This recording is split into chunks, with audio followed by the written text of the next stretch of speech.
Greetings, it is I, the Count. By now you know that I love to count. It's kind of my thing. But do you know what else I love?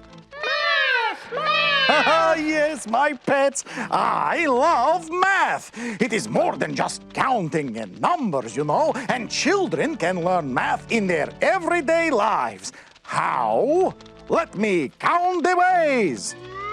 1. When eating lunch, do they want a whole sandwich or a half a sandwich? That is math. Math! 2. When playing with blocks, kids learn about shapes and sizes. That is math. Math! 3. Helping with the laundry teaches kids about sorting and matching. Math and math. Math and math! 4. Making a list like this one. Math again. It is everywhere. Oh, you little Betty Bats are so batty.